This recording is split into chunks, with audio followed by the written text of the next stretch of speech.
Honorable guests, we now begin session 1 of the Islamabad Security Dialogue titled Leveraging Geoeconomics Through Growth and Connectivity.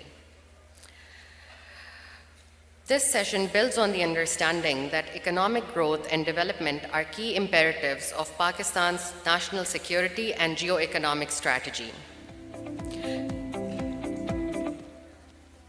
Today, we seek to explore the role of geoeconomics in expanding regional and global cooperation and connectivity along with the challenges facing them. I would like to mention that this session is being live streamed with international participants joining us virtually. This panel discussion will be moderated by the Joint Executive Director of the Sustainable Development Policy Institute, Dr. Vaqar Ahmed. I would like to request Dr. Vaqar Ahmed to please come on stage and convene this session. I would also like to request the esteemed panelists of this session to please come on stage. Mr. Peter Frankopan from Oxford University, UK, Mr. Andrew Small from German Marshall Fund of the United States. Hi. I also welcome the esteemed panelists of this session joining us virtually. Dr. Ishrat Husain, former Governor, State Bank, Pakistan, Dr. Shamshad Akhtar, Chairperson, Stock Exchange, Pakistan, Dr. Minwang from Fudan University, and Mr. Yvan, Mesmaeker, Secretary, General European Corporate Security Association. Thank you very much. Let me start by thanking the organizers, Dr. Moeed Yusuf and his very able team. I congratulate you on a very successful inaugural. Islamabad Security Dialogue has certainly become a flagship initiative undertaken by the National Security Division, and certainly bringing in very esteemed global and local experts to debate upon various segments of Pakistan's national security. Today's session, particularly this one, is about leveraging geoeconomics, growth through connectivity. And in Pakistan's context, geoeconomics would mean leveraging our geography to maximize our economic welfare. Pakistan's geoeconomic strategy emphasizes building connectivity, trade, investment, and development partnerships with regional countries and the world at large. I welcomed our esteemed panel today, those who are joining in person and those who are online, and really invite them to focus on the role of geoeconomics and how Pakistan can leverage through 4 influencing factors, namely the geolocation, economic and natural endowments of the country, geopolitics, and geoculture. And to discuss some of these aspects of our topic, I of course welcome a very esteemed panel which has been introduced by the anchor just a while back. And I think I'll follow the same sequence, but I do understand that Peter may have to leave earlier than expected. So I think I'll first go to Mr. Peter Frankopan, who's a professor of global history at University of Oxford. In terms of timekeeping, I would really request that we should limit ourselves to maybe 5 to 7 minutes each, given that it's a longish panel. And I've been told by the organizers to really end around 1:25, 1:30. Peter. Thank you. Assalamu alaikum. Am I able to sit here, or would you like me to stand? Great, thank you. Well, it's a real pleasure to be in Islamabad and back in this beautiful country. Thank you very much to the organizers for inviting me, and nice to see some friendly friends in the audience too. So it's a real pleasure. It's such an important time to be asking these kinds of questions, even without what has happened in Ukraine in the last month. So I will try to give a sort of overview that brings in a bit of history and perhaps helps raise some questions for further discussion before my colleagues also talk. I work on the history of the Silk Roads and of connecting the different pieces of the puzzles together. So it was very interesting hearing Prime Minister Imran Khan just talking now about the importance of independent foreign policy, because it of course reminds me of the hugely important role that the area that's now Pakistan has played over history in connecting people together, in playing a role in those networks of exchange, not just of goods, but also of ideas. I'd have thought that 1,000 years ago, 2,000 years ago, and even longer than that, 3,000 or 4,000 years ago into the past, Many of our predecessors would have been here discussing these kinds of themes about how do we connect to each other, how do we learn ways of establishing the rule of law, which is fundamental to trade. And those kinds of age-old questions explain the vibrancy of the networks that we look at today in the past, from Mohenjo-daro, the great Indus Valley civilizations, but also from the worlds of Gandhara and of more recent centuries, of seeing the role in which successful economic and foreign policy allows for great prosperity. Most of the important cities today of Pakistan have risen as a result of those exchanges of successful cooperation, both regionally but also over longer distances too. Cities like Karachi, of course, Lahore, and then Islamabad itself, the kind of the latest in the cities marking the rise of vibrant, successful policies. So it's very important, I think, to remind ourselves of the past successes that the people of this region have had in coordinating long-term successful economic, foreign trade policies combined with rule of law, justice, and so on, as Prime Minister Imran Khan just mentioned. Having said that, what's unusual to me as a historian is that although connectivity and cooperation is the hallmark of the long-distant past of these networks, current connectivity is extremely poor across South Asia. So the costs of doing business between Pakistan and its neighbours are very high. The levels of exchange are extremely low. And relative to ASEAN and other states and the cooperation that they engage in, the cooperation across South Asia is around about 5% of GDP, which is tiny. What many of my colleagues here in Pakistan will remind me is that Pakistan is in a difficult neighbourhood, that it has Afghanistan and its problems and future to the north. It has mountain ranges that separate it from China and other markets to the northeast and east. India, of course, dominated Pakistani foreign policy for the last 70 years since the foundation of the state. And also to the west, Iran, with its consistent challenges over the last 40 years. But we can get, I think, caught up too much on those challenges that geography pose, because I'd have thought, even for my esteemed colleagues here in Pakistan, thinking about where one would rather be, probably Pakistan is a safer area of the woods right now than Ukraine is. We can look at successes in places like South Korea, which is an extremely difficult, precarious geography with a next-door neighbour constantly testing intercontinental ballistic missiles and potential nuclear deliveries too. Thank you very much. I'll lean inwards.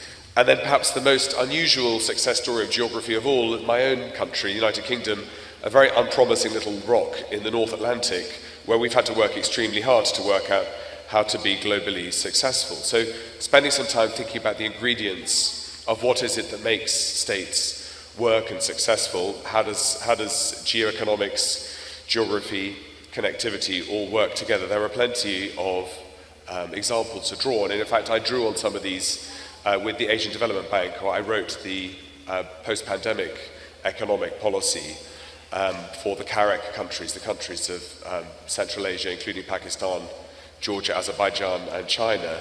I've tried to think through ways in which to increase some of these connections. And it would seem to me that while Pakistan is home to some of the best experts in digital technology anywhere in the world, there are some low-hanging fruit to increase regional connectivity using digital tools that perhaps could be adopted quicker and more aggressively, that would bring down some of those costs of doing business and spur regional trade. If I had more time, perhaps if we have some questions, we'll have a chance to talk about CPEC and the importance of investment from outside. But it's very difficult to balance the need to bring in foreign direct investment, both in terms of capital, but also in terms of expertise, that Pakistan doesn't have to solve all of its problems on its own. There can be great consolidation through cooperation. And one of the questions I know you think about a lot here in Pakistan, for very good reason, and the discussion in the last month in particular, led by discussions about campism, is that I think it's very important to think through carefully, and I'm sure that you're doing this with the National Security Council and with Dr. Moeed, about the ways in which we shouldn't be trying to think about the world as being either or. It's not the United States or China. nor is it about just Pakistan on its own. It's about how to deliver multiple complementary worlds that can pull things together. I should probably say, just to conclude, that I wish I wasn't here talking to you in 2022 in the world that we live in. It's bad to be trying to talk about connectivity in a time where we're still entering a post-pandemic world, I hope, although the pandemic is alive and flourishing in many corners of our globe. I'd rather not be doing it at a time where we're talking about climate stress, which is something which is extremely important in the next decade, if not sooner, and I know there's a panel about this tomorrow. But the invasion of Ukraine on the 24th of February has dramatically changed the world that we live in. And it hasn't just changed it because of what this means for us in Europe and our energy needs, which of course is what we're spending most of our time in the UK and Europe thinking about, but this will have a very dramatic impact for you here in Pakistan too. And I'll give three particular examples and cases that you should be, and I'm sure are, thinking about extremely carefully. One is about rising global costs. This comes at a particularly bad time here in Pakistan with the level of government debt that's gone up by necessity because of the pandemic. But those rising costs for energy, for food production, for fertilizers, for metals, is going to be a real challenge, at least for the next 12 months. It might be that our clever friends working in the financial sector around the world say that we'll be passing through this storm in due course, but it may be that the weather gets worse before it gets better. That's number one. Number two, the particular impact of this global compression will hit the poor around the world, both in Pakistan but in many developed countries too. And that has a specific significance for Pakistan because of the scale and importance of remittances from outside Pakistan into this country that are hugely important in day-to-day life and for the economic growth and sustainability of the country. As developed countries go through their challenges and traumas, which they will do, that supply of remittances is bound to slow down, and that requires some very careful planning ahead for what this means. And the third area is, of course, the correlation that a historian like me is going to always focus on about what rising food prices do. So in 2008, when there was a Russian invasion of Georgia, there were short-term dislocations to food prices. Wheat price went up by about 30% over the course of a matter of weeks. And over the subsequent 12 months, there were food riots in 40 different countries around the world. In 2011, when there was again compression of, particularly on wheat and cereal prices, this played a very important role in the Arab Spring in 2011 in North Africa that then spread through into the Middle East. Right now, we can already see some of that starting here in Pakistan's own neighborhood, in South Asia, where in Sri Lanka we're seeing economic disintegration and political crisis in real time, not just tomorrow but today and yesterday. And we can see the shockwaves already coming through in parts of the world that are very heavily dependent directly on Russian and Ukrainian cereals. The US and the FAO, the UN's food agency, expects that we're going to see a depression of about 20% of cereals as a result of what's happened in Ukraine, and that's going to have a very dramatic impact on social stability and political stability in every country, and Pakistan will not be immune from this. I've just been talking with one of my colleagues in the audience to say, well, it could well be that Pakistan's challenges and its fragilities that Imran Khan just talked about may well prove to be something of a dampener to some of those problems for Pakistan's case, because the expectation levels are already quite low. That can be an advantage in this moment. But these three challenges, I think, are going to require a great deal of thought, a great deal of cooperation, and a great deal of agreement between the different political parties here in Pakistan over this very tumultuous next week or two for your domestic politics, framed within a much, much bigger geopolitical set of crises. Thank you. Thank you. Thank you, Peter, and I'm sure if there's time, we'll come back to you. I want to come to Andrew, but before that, I think because you have raised points which directly sort of have direct or indirect impact on Pakistan's economy. You talked about global inflation, you talked about uncertainties caused by the war. So we have two very prominent Pakistani economists online. I really want to take this to them, and maybe first I would request Dr. Ishrat Husain for his interventions, please, followed by Dr. Shamshad Akhtar.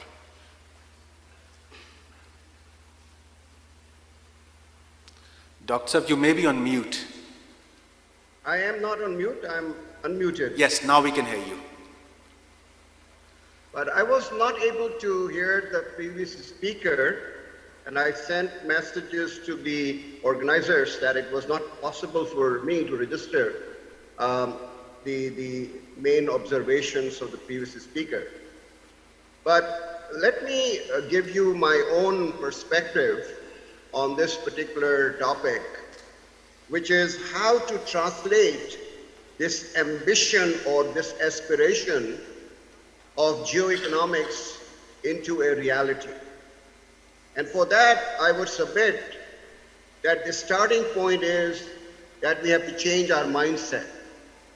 We have to realize that inward-looking, so-called self-reliance strategy doesn't work anywhere for the economic growth or development of any country. And we have now almost 50 to 60 years solid empirical evidence where it is established that openness to trade, investment, technology, migration, ideas, and knowledge have made all the difference as far as the standards of living of people are concerned. Look at a huge economy which is 1.4 to 1.5 billion people, which is China. And China could not make the spectacular... Dr. Shamshad? Yes. So, first of all, let me thank you, Vaqar, and also Moeed for inviting me. And I was able to hear the comments of the previous speakers. I'd like to confine myself to few essential things.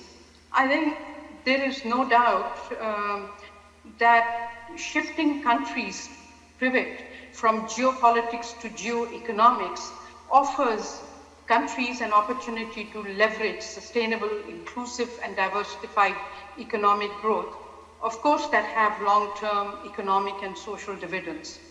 However, my view is, having worked on regional economic cooperation and integration, bulk of my career at the multilateral institutions, starting from World Bank, ADB, and then at the UN SCAP, that geoeconomics of a particular jurisdiction cannot be achieved in isolation, as it's interrelated and intertwined with its own and other nations' geostrategy and politics. It takes 2 or 5 or 6 to entangle with each other. So, what do we need? We need holistic approach to economic security, which means a lot of variables there. It means food security, it means energy security, land transportation security, food, etc., etc. And having this economic security requires a very careful deliberation across each of the sector, and then the niche that you want to evolve from it. So it's needed that we work towards that to foster Pakistan's natural advantage to connect the East with the West, as Pakistan indeed offers connectivity to Central Asia and China and beyond. Now, geoeconomics will work as combined regional market is sizable, undoubtedly, with Pakistan's market large and growing, and offers natural resource rich belt for Central Asia and the other way around to cater to the growing energy and industrial raw materials and intermediate goods demand, something we are recognizing in midst of the Russian and Ukraine conflicts. Besides, demography, development of economic and industrial zones will further enhance this demand. So geo-economic dynamics change as countries move from old style one or two country relationships to develop infrastructure connectivity, i.e. the transport, to nurture, of course, the bigger and larger economic corridors. Now, there has been a lot of innovation in regional cooperation and integration. Admittedly, the first prerequisite is economic, political, and social stability, and the confidence of outsiders and our region in our economy, and the other way around. The essential elements now in this age and day is competitiveness and productivity by, among others, investing in our infrastructure and in our people. We have to definitely resolve long-standing, tenuous intra-regional trade issues, and there's no doubt that the least integrated in trade term is the Central Asian hub and South Asian hub. Intra-regional trade in Asia is reaching almost 50%. So the problem is within this geography. Now, how do we think things can change? I think there are 2-3 elements that are very important to recognize. I am totally convinced that despite all the back and forth about CPEC, I think CPEC has been game-changing for Pakistan. And the Belt and Road Initiative across the board, countries that were not able to invest in these economies because of the worries about the risk, and they didn't know how to de-risk it. CPEC's China stepped in, and now today we have over 25 billion of investment.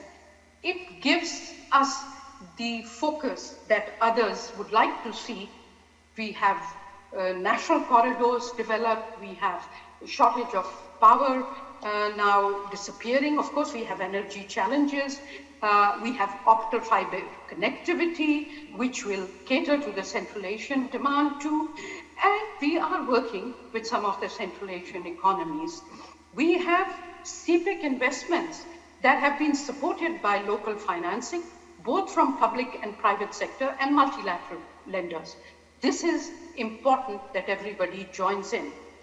We also have a starting of the financial integration because our stock market has been able to attract Chinese strategic shareholding, and it will be positioned at sustainable stock exchange, and listed corporates will be pushed to go for global reporting standards for ESG to attract institutional investors flow, not just from the region, but globally.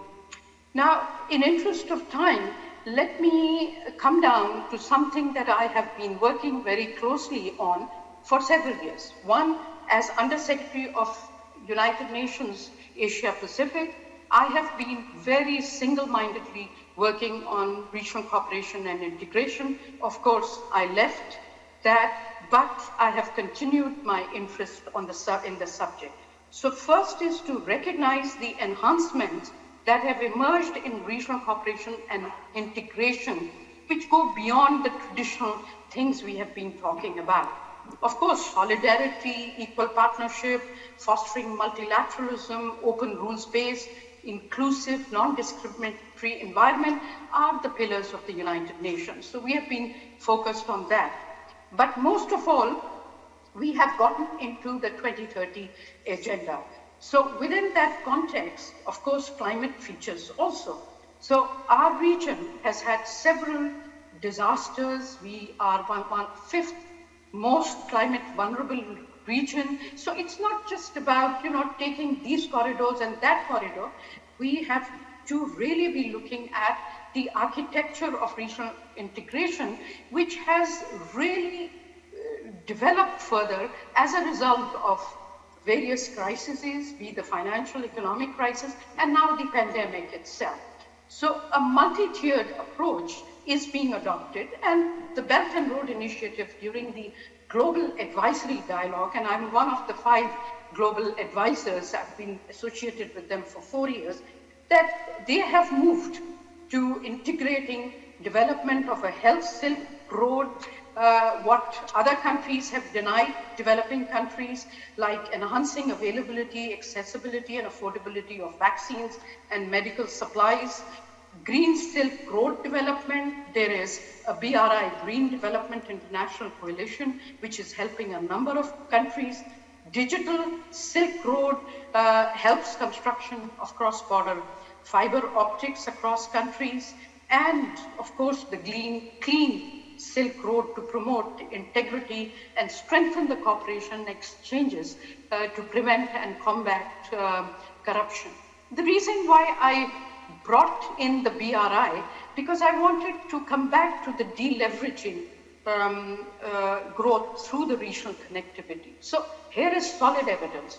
In 2020, trade in Belt and Road countries reached 1.35 trillion, as there was a reduction in time and cost of transportation by 4% and 3.5%. This is data from the World Bank. The share of global GDP in Belt and Road partner countries has grown from 11.2% in 1989 to 40% by 2018. Industrial parks have generated cumulative investment of 37 billion. Investment in transport sector in Belt and Road has lifted 7.6 million from extreme and 32 million from moderate poverty. Renewable projects are now featuring very much in the Belt and Road initiative. And I can go on with a lot of numbers, but I'd like to conclude that it was really for this reason that I had a partnership in UNESCAP with China too, which obviously some countries found it to be not in line with their interests, but the issue is that we have to look at the larger interest of Asia Pacific population, which is growing at a very fast pace. So we developed what are the impediments to trade. We have now an intergovernmental platform for paperless trade. We have an intergovernmental platform for green and inclusive. Multimodality features very much in our transport connectivity. Smart cities are factored in. Special economic zones are featuring an economic corridor. So we're not looking in isolation here and there, but we have an economic corridor concept which has been subscribed by World Bank and Asian Development Bank. Cross-border digital trade services, and there is a lot of work in all these areas. I have to tell you, what is important now, and this is my last sentence, is that we need to recognize that SDGs have to be mainstreamed in regional cooperation and integration, and so has climate agenda got to be. And according to some of the evidence that comes out from these bodies, is that trade digitalization will cut trade cost in the region by more than 7%. Of course, we can't do too much on the tariffs. Of course, we have had an Asia-Pacific trade agreement dialogue going on, but of course, that's been a challenging one, to say the least. And then we have found that the regional index of the trade integration has been troublesome. So we have to lift the regional integration index inclusive of the implementation of the sustainable and inclusive development. So as I promised, those would be my last few words, but it can't happen unless Pakistan, like other developing countries, enhances its local competitiveness, strengthens its institutions and regulations, and of course moves towards environmental friendly and so on and so forth. So I stop here, happy to answer any questions, but I totally affiliate myself with the beginning part of what Ishrat Sahab also mentioned. So at this point, let me conclude. Thank you. Thank you, Dr. Seva. I really appreciate your inputs. You talked about several points, and I want to pick up one, which was BRI and CPEC having a very central piece in the entire geoeconomics puzzle. And I think I should invite here Mr. Minwang, and he's an expert and senior researcher at University of Fudan. And if I can invite his interventions, given that he's written and worked a lot on BRI, and how do the current uncertainties impact the ambitions under BRI. It's over to Mr. Minwang. Okay, thank you, Chair. Can you hear me? Yes, we can hear you, and just in the interest of time, if I can request all panelists to limit themselves to 5 minutes, please. Okay, thank you. Thank you for organizers who invited me to join this dialogue. I will focus on connectivity in South Asia. And China has always considered connectivity as the priority for economic development. Actually, this is because China's experience on economic development after reform and opening up in 1978. We have a very famous saying in China: to get rich, first you have to build a lot. This is why China often attach greater importance to connectivity in its regional economy initiative. So we have been talking about the BRI initiative in 2030. Actually, connectivity projects and transport and energy infrastructures has become a key of this initiative. As for the South Asia, actually, for Chinese thinking, the connectivity should be placed on top of priority. So this is why when Chinese premiers Li Keqiang with the India and Pakistan in 2030, actually he proposed the two economic corridors. One was BCIM, economic corridor. The second is CPEC. These two economic corridors actually were considered as the most important part of BRI. However, now actually China have given up BCIM because India is the only neighboring countries around China who has rejected the BRI initiative. And also CPEC has become the flagship project for BRIs. For South Asia, we all know that because of the geography locations, especially for the landlocked countries, connectivity is really difficult because the high mountains, the Himalaya mountains, the Karakoram mountains. China has made great efforts to connect with the South Asian countries. We know that we have the Karakoram highway between China and Pakistan. And also China has built the highway from Lhasa to Kathmandu.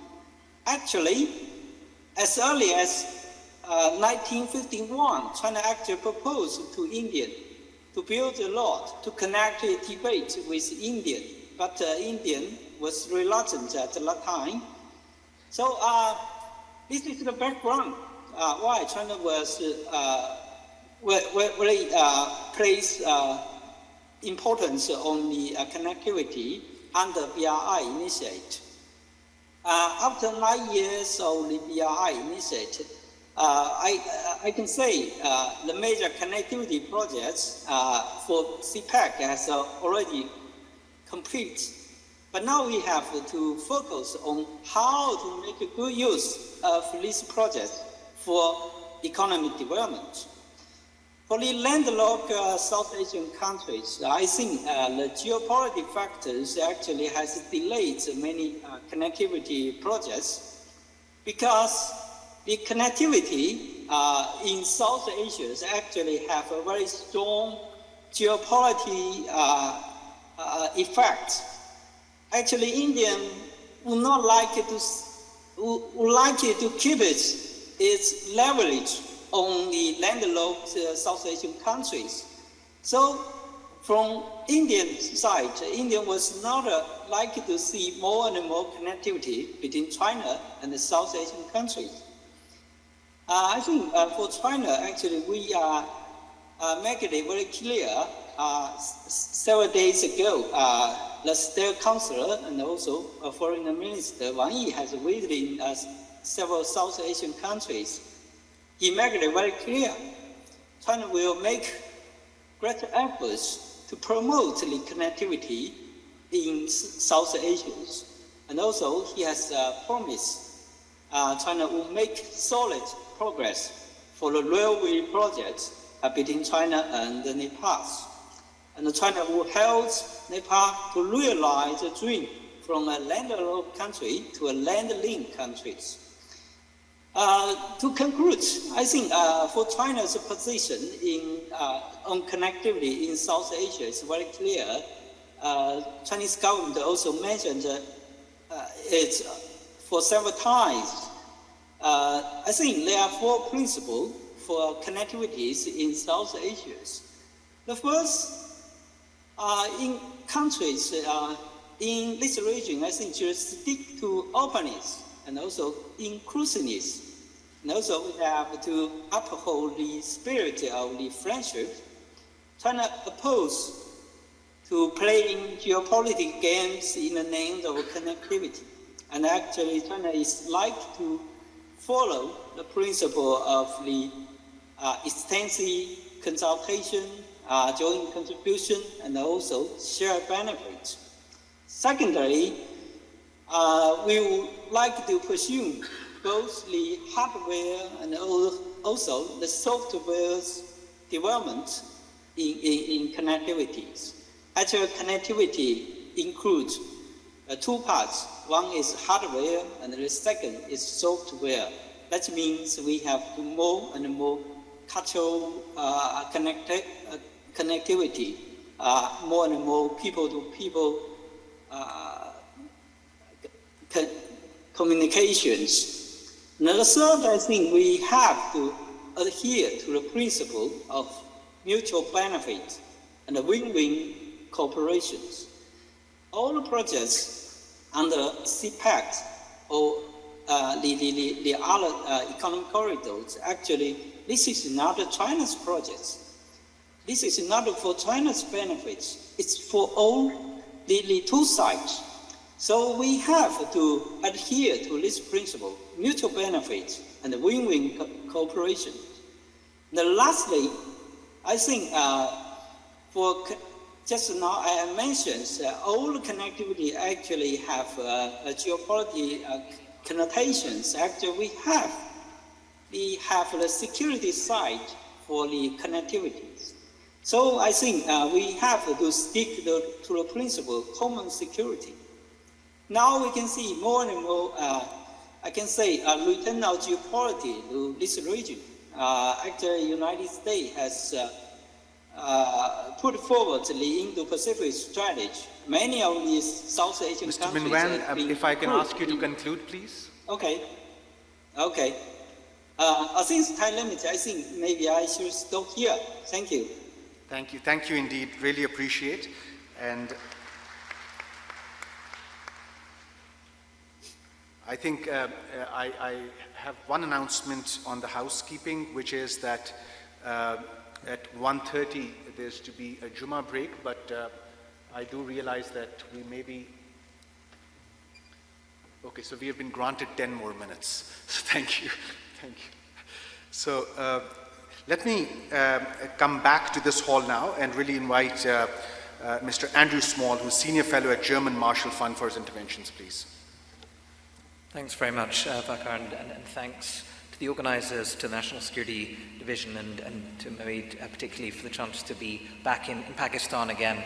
I'm going to make 2 kind of overarching points. First is relating to the challenges now of attempting to leverage geoeconomics, and then a couple of points on the opportunities that are there for Pakistan in particular, adding, I think, to some of the points that Peter has made on some of the current challenges. And I won't dwell on the obvious issues in the neighborhood that are there, with Afghanistan, with India. I would say on the China side at the moment, an area that has had such a transformative effect, we have been going through a kind of slowdown period with the Belt and Road in the last few years. I think the era of speed and scale on the Belt and Road has really kind of come to an end. That's not necessarily a bad thing. There's a different logic to some of the projects now, but we've seen that, of course, with CPEC and somewhat of a slowing down for I think good reasons. But it does mean that the context we're dealing with when it comes to China connectivity, not just for Pakistan, but globally, if you're looking at the numbers as well, looks somewhat different to the way that it did a few years ago.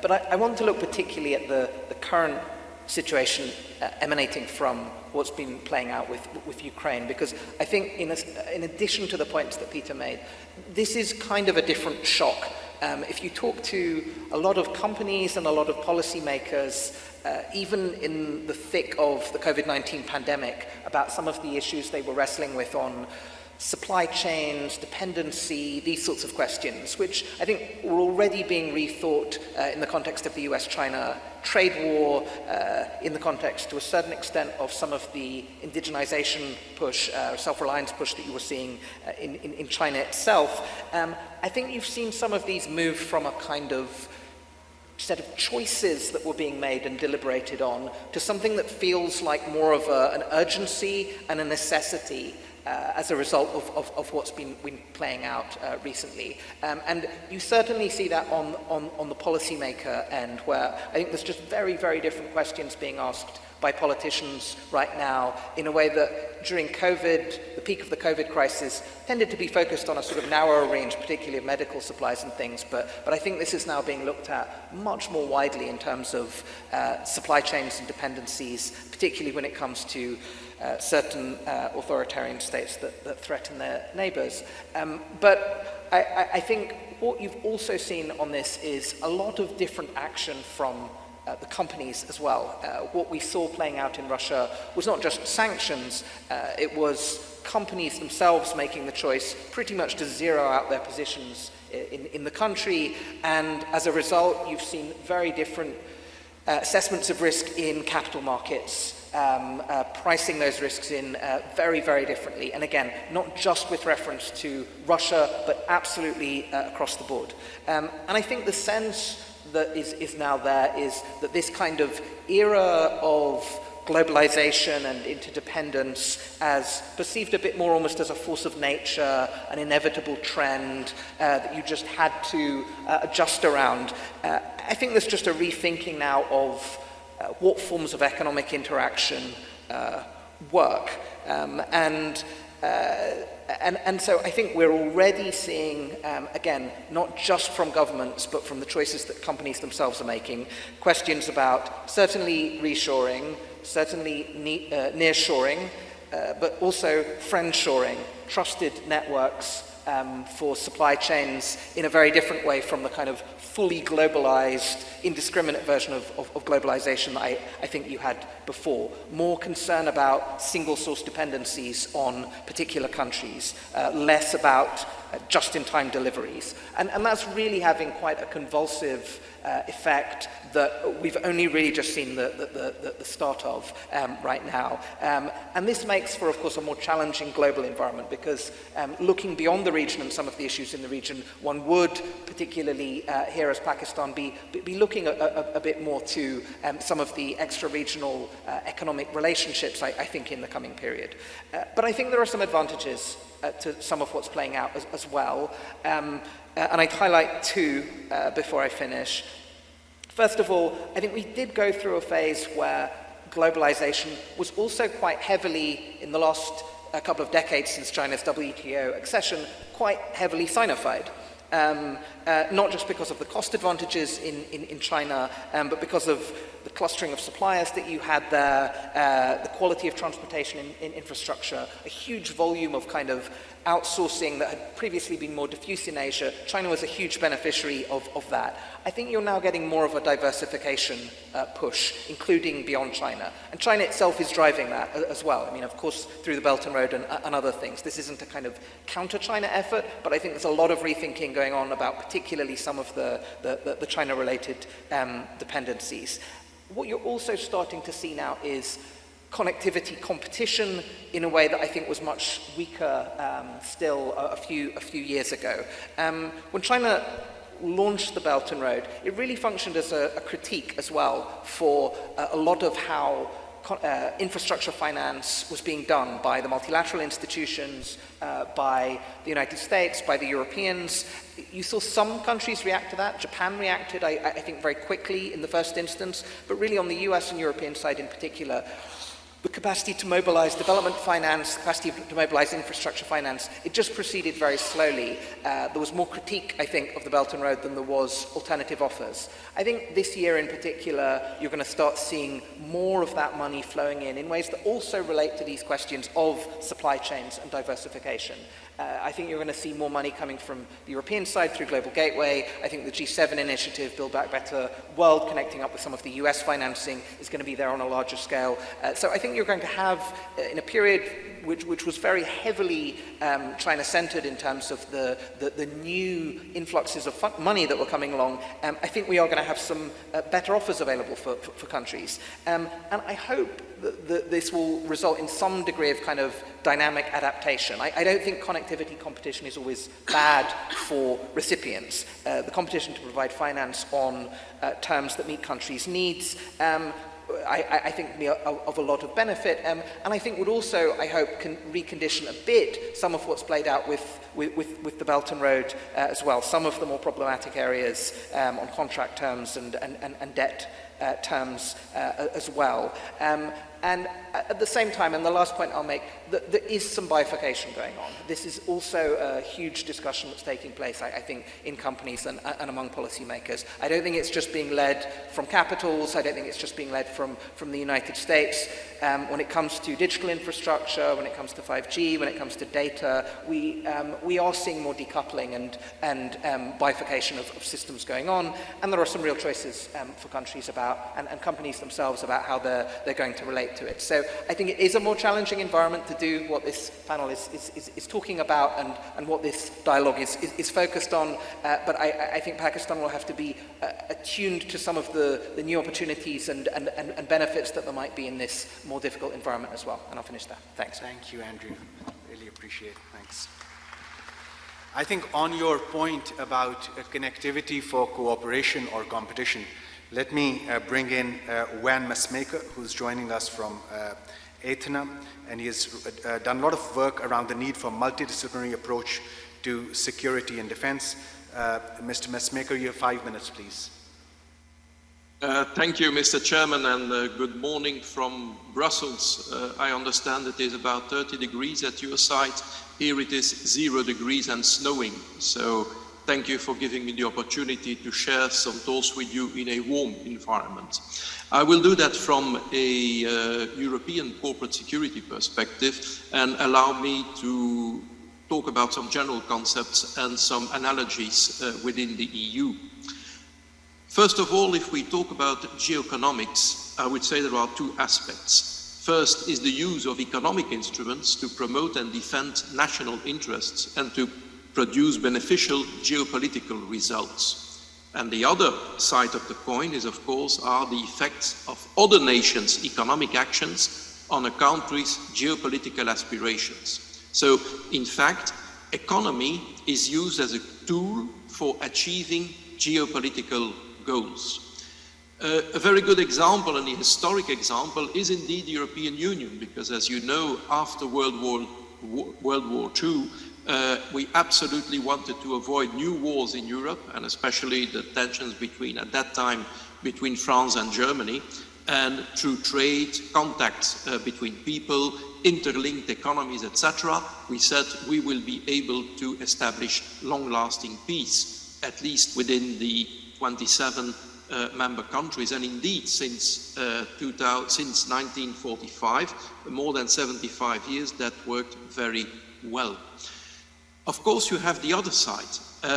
We create interdependencies, and that is the aim. But then, like you also heard, we talked about strategic autonomy, and the two are sometimes a little bit opposed to one another. We have examples, dependencies outside of the EU, but also dependencies inside of the EU. You can, or you may remember also at sometimes some competition regarding the vaccine, but then the Commission took over and it was a global approach. So sometimes you have some competition or opposition between interdependencies and strategic autonomy. If you want to see geoeconomics in action, we now unfortunately have a very important example, which is the war in Ukraine. Ukraine is in fact a geo-economic answer of the EU to a geopolitical action. The retaliation measures of the EU against Russia are economic, not military.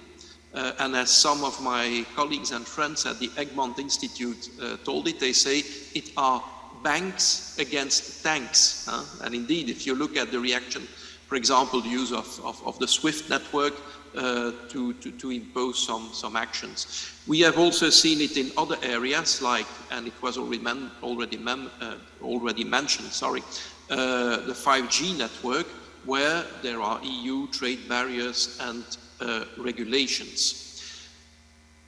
Regulations and state intervention in the economy that is driven by geopolitical goals and not by strictly market-oriented interests. And sometimes there can be an opposition.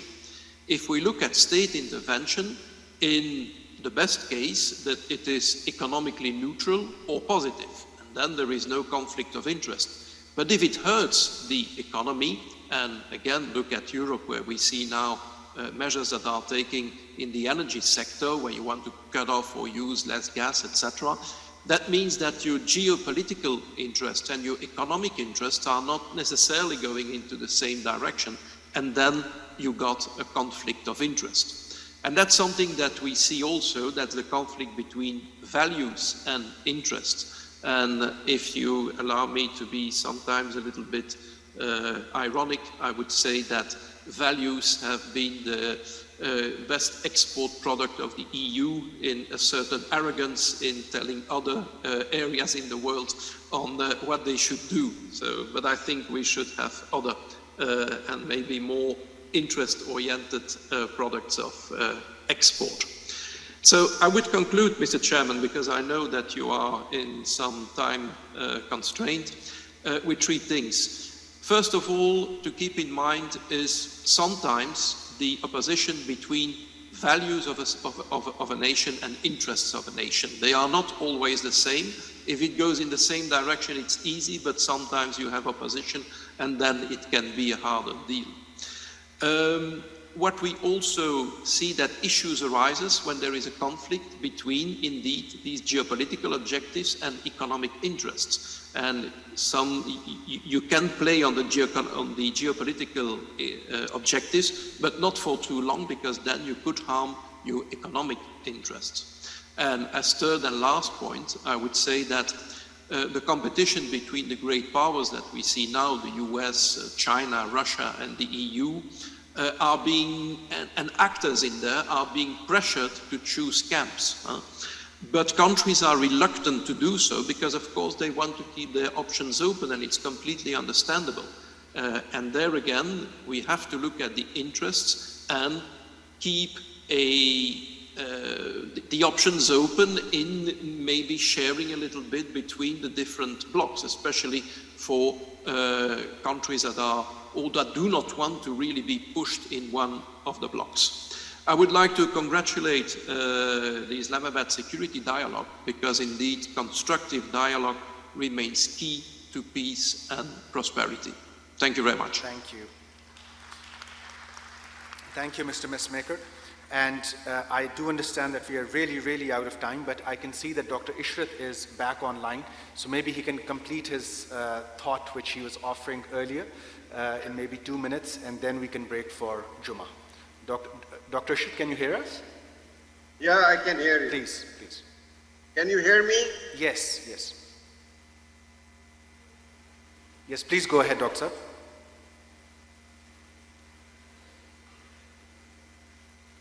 No, I think there's a bandwidth issue.